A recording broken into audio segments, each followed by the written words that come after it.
구속된 지도 이제 꽤 됐고요. 들리는 전원에 의하면 우리 503번이 수감 생활 잘하고 있다는 소식도 들리고 기특하네요. 정말 기특해요. 그러니까 인간은 역시 적응의 동물이다.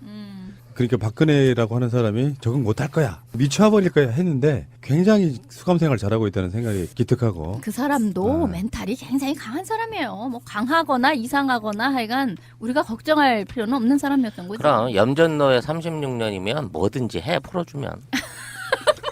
그거. 인건비도 안 받고 주는 대로 먹고 입히는 대로 입히고 산 지가 30년이 넘은 거잖아. 그러니까 우리 방송 색깔 빼고 한번 이야기해보면은 박근혜 나름대로 자존심 있는 거예요. 자기간에는 일국의 공주 또는 여왕이었던 자로서의 품위 유지를 하려고 노력하는 거라고 봐. 그러니까 적응을 못해도 바로 소문날 수 있잖아요. 적응 못해가지고 난리 났다 그러면 국민들 입장에서 보면 더 분노할 수 있는 거거든. 그러니까 적응 잘하지 않으면 안 되는 위치에 있기도 하고, 그 위치를 지키는 이유 중에 하나가 나름대로 자기간에는 품위가 있는 거라고 보는 그렇죠. 거예요. 저 같은 경우는 사람을 볼 때 눈을 봐요. 어릴 때부터 짱돌배기로 돌아다녀서. 근데 제가 우리 방송에서 여러 번 했을 거예요. 박근혜 눈은 살기가 있어요. 공주처럼 아무것도 모를 거다 이렇게 제가 계속 거부 반응이 있었던 게 뭐냐면 천재설이 그거였거든요. 굉장히 사악해요. 박근혜는. 왜 사악하냐면 교육 과정이 사악한 것만 보고 컸기 때문이에요. 교육 과정. 애비로부터. 애비로부터. 그래서 사람을 죽여놓고도 죄책감을 못 느끼는 스타일입니다. 눈빛이 굉장히 살기가 있어서 독한 여자예요. 연약한 여자 아닙니다. 들어가서 그젠가요? 페이크 기사로 자살 시도인 어쩌니 막 이렇게 나오더라고요. 자해 시도했다 뭐 이렇게. 근데 제가 깜짝 놀라서 추적을 해봤더니 전혀 카톡에서만 돌아다니는 뭐 그런 얘기인데, 내가 볼 때는 박사모를 선동하기 위한 그렇죠. 글이 있던 것 같아요. 근데 박근혜 씨는 누구보다도 적응을 잘할 겁니다. 두고 보십시오. 박근혜가 이제 약한 여자라 그럴 때 그 약한은 위크가 아니에요. 그렇지. 약을 한, 약한. 드렁큰? 파머시? 그렇지. 뭐 그런 거고요. 근데 지금 끊임없이 서울구치소 안에서의 어떤 특혜 논란은 있어요. 서울구치소에 지금 그 소장이 박근혜 입감한 날 당일, 그리고 그 다음 날 3일 동안 특별 면담을 또 했다는 거야. 아니 그런데 특히나 이제 그 중에 일요일은요, 원래 변호사도 못 만나고 일요일 날에는 아무도 이렇게 면회가 불가능한 날이라고 해요. 근데 그날 자기가 특별 면담을 해주기 위해서 일부러 출근을 해가지고 그렇게 해서 몇 시간씩 그렇게 특별 면담을 했는데 뭔 얘기를 했냐라고 했더니 뭐 건강 문제 뭐 기타 등등 뭐 이런 걸 했다고 하거든요. 근데 지금 서울구치소장이 원래 지난 겨울에 최순실 관련해서 왜 깜빵 그 청문회가 있었잖아요. 그렇죠. 깜빵 청문회 당시에 이렇게 막 국회의원들이 청문회 하는 거를 방해를 했다, 또는 최순실이 나 여기 언제까지 있어야 돼 막 이랬더니 막 쩔쩔맸다 뭐 등등의 이유 때문에 그 사람이 경질이 됐어요.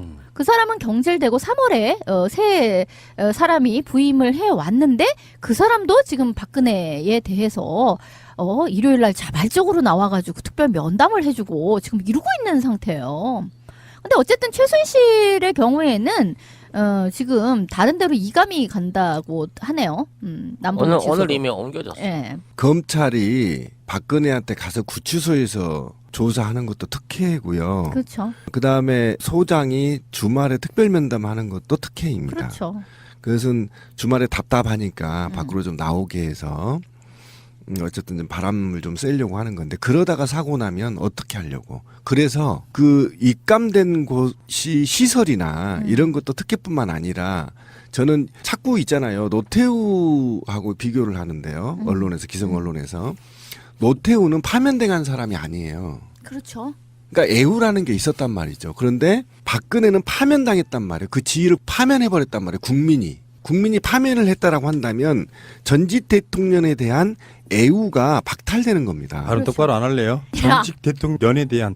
년도 아니고 애우도 어떤- 아니야. 이것을 해주면 안 되는데 지금 특혜를 주는 것이 마치 정사인 것처럼 이 사회가 만들어가는 것, 또는 지금 법무부가 이렇게 특혜를 주는 것, 이것이 바로 박근혜의 적폐 세력들이 아직도 이 국가 권력을 장악하고 있다라는 걸 반증하는 겁니다. 지금 서울구치소에는 특별면회실이 3개가 있대요. 3개가 있는데 하나는 조윤선이가 차고 앉아가지고 아침 9시부터 저녁 5시까지 남편이랑 노닥거리면서 귤 까먹고 사식 먹고 하는데 쓰고 있고, 하나는 박근혜 전용으로 변호인들이나 가족들 찾아왔을 때 주려고 빼놓고 있고, 하나만 정상적인 나머지 교도소 안에 있는 재소자들이 쓸 수 있게 운영 중인 거라면 이것도 적폐야. 그래서 내가 보기엔 최순실이 쫓겨난 거야. 3개 다 써버리면 너 좀 빠져야 되겠다. 너는 좀 순번 밀리니까 너는 딴 데 가야 되겠다 하고 옮긴 것 같아, 내가 보기엔. 뭐 공범을 마주치지 않게 하기 위해서라고는 하는데, 최순실이 뭐 어제 오늘 나온 보도에 의하면 의무실로 그러니까 교도관한테 누구 좀 데리고 와. 재소자를 딱 지명을 해가지고 걔를 의무실로 데리고 와라라고 하면 교도관이 그 얘기를 또 명령을 수행했대. 뭐야 도대체? 아니 무슨 교도관이 정말 빵 셔틀도 아니고 그게 뭐예요? 소속 내각원들이 우병우 빼놓고는 다 그 안에 있잖아. 한 놈씩 불러가지고 전부 다 매일 뭔가 얘기했을 것 같고, 장시현은 인연이 네가 나한테 이럴 수 있어 하고 싸대기 좀 날렸을 것 같고, 분위기가 그래 지금. 교도소장하고 동급이야 지금. 그동안 최순실이 해온 짓거리가. 아니 그래서 지금 프리즌이라는 영화가 이제 한석규 주연 영화죠. 이제 배경은 95년도를 배경으로 하고 있는데 이 감옥이 배경이죠. 그 영화가 지금 굉장히 흥행몰이를 하고 있거든요. 저는 이 영화 시사회로 봤을 때 결코 흥행할 영화는 아니다라고 생각을 했는데 의외로 흥행을 하는 거야. 근데 그게 사실은 교정 당국이 지금 어떻게 하고 있나. 이 영화는 보면은 범죄자가 다 재소자가 거기를 장악하고 있고 교도관이 그 사람 재소자의 말을 듣고 막 이런 상태거든요. 주객이 전도되어 있는 상태인데 그런 것이 혹시나 아닐까라는 우려 때문에 또는 교도소는 어떤 식으로 운영되나 하는 거에 대한 관심이 사람들이 높아져가지고 이 영화를 막 열심히 보고 있는 게 아닐까 이런 생각도 들어요. 그런데요. 구치소 소장 같은 경우는 그러니까 구치소건 교도소건 다 전부 다 법무부 관할이란 말이에요. 그렇죠. 행시 출신이고 뭐 네. 그렇더라고요. 그러니까 법무부라고 하면 보통은 이제 사법고시 패스한 검사들을 먼저 생각하고 그다음에 행정직 직원들이 있는 건데요. 교도소 소장은 제가 봤을 때는 박근혜하고 무슨 특별한 관계라기보다는 거기에 이제 교도소 소장만이 누릴 수 있는 일종의 자기만의 어떤 특권, 자기가 근무하는 사이에 전직 대통령이 왔다 갔다 요거에 대해서 한번 박근혜 앞에서 자기 스스로가 좀 피해를 베푸는 그런 역할을 한번 해본 거라고 생각이 피해 듭니다. 한번 베푸면서 뽀대 한번 느끼고 네. 뭐 이런 거. 그럼 이 사람 폰에 인증샷 있을까? 자기가 인스타에 좀 올려주면 좋겠네. 자기 관할의 구치소에 전직 바로 직전에 대통령이 들어왔는데 한 번 안 만나보는 것도 이상하지 않아? 송 작가 본인이 구치소장이라면 박근혜 안 만나겠어요? 한번 좀 보고 싶지?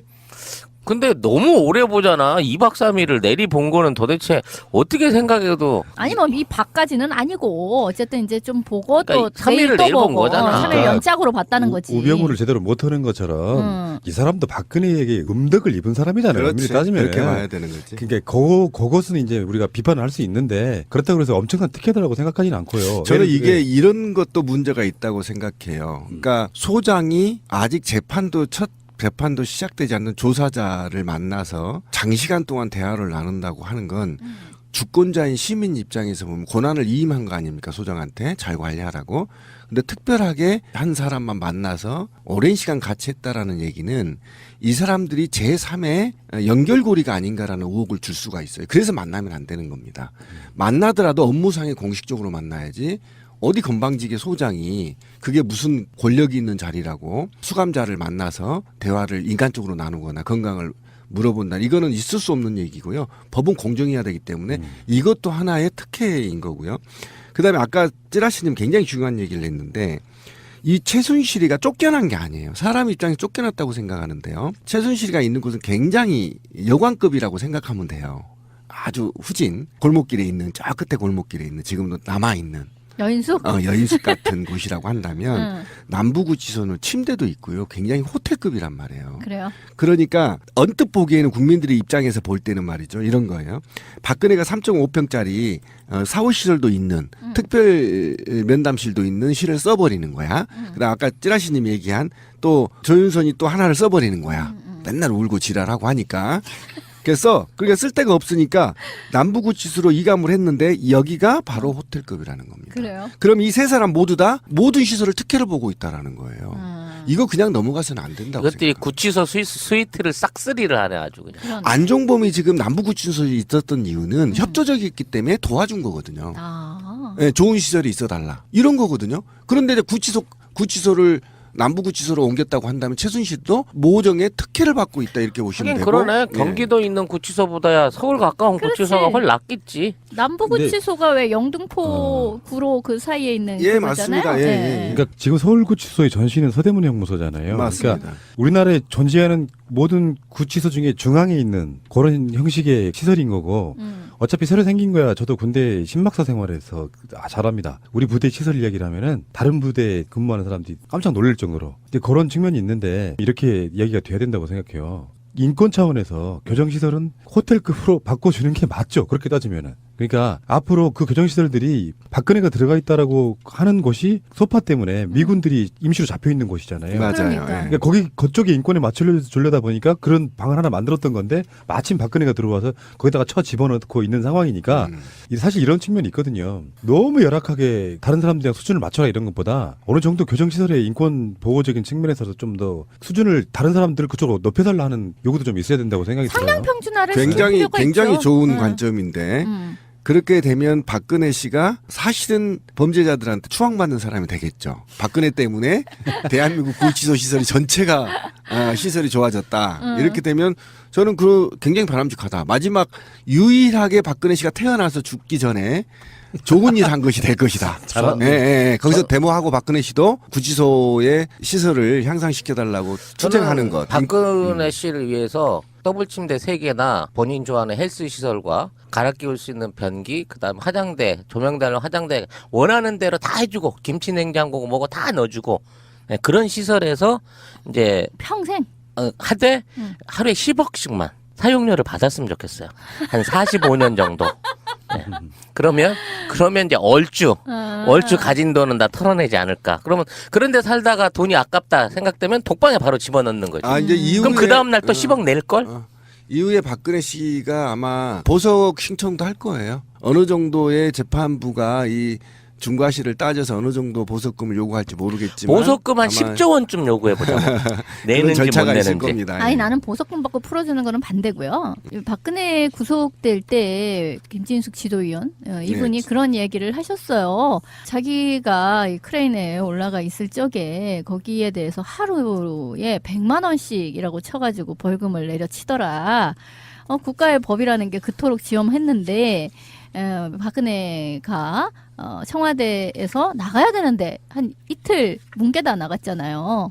왜 그런 거에 대해서는 그렇게 허용을 하느냐 이런 얘기도 했었단 말이에요. 아니 그러면 지금 찌라시님 얘기처럼 뭐 나름 시설을 좀 업그레이드 시켜주고 그러면서 그 사용료로 한 10억씩 하루에 뭐 이렇게 받아서 계산으로 맞다이를 치는 것도 난 참 괜찮다고 생각해요. 그때 우리 이명박 때도 얘기했잖아. 개고기 한 접시에 1억씩. 그리고 지금 뭐 꼭 그러면 박근혜가 있는 곳이 어이구야 뭐 내가 있는 고시텔보다 더 좋네 이제 이렇게 이야기를 하면서 너무 좋다 이런 쪽의 얘기만을 하는 것이 아니라 그 형평을 맞춰라 라는 것이 더 중요하다고 생각을 하는 거죠. 그러니까 공정성이 문제가 되는 것이고 그래도 재소자도 어느 정도의 인권이 있기 때문에 이러저러한 교정시설의 업그레이드가 필요하다라고 하면 전체가 다 그렇게 올라가져야 되는 거죠. 굉장히 중요한 키워드를 꺼냈는데 이번에 촛불시민혁명의 첫 번째 화두가 공정성이었거든요. 그렇죠. 그래서 이 문제가 그래서 거론하는 거에 대해서 우리는 정당하다는 겁니다. 공정한 사회를 만들기 위해서 우리가 촛불을 켰고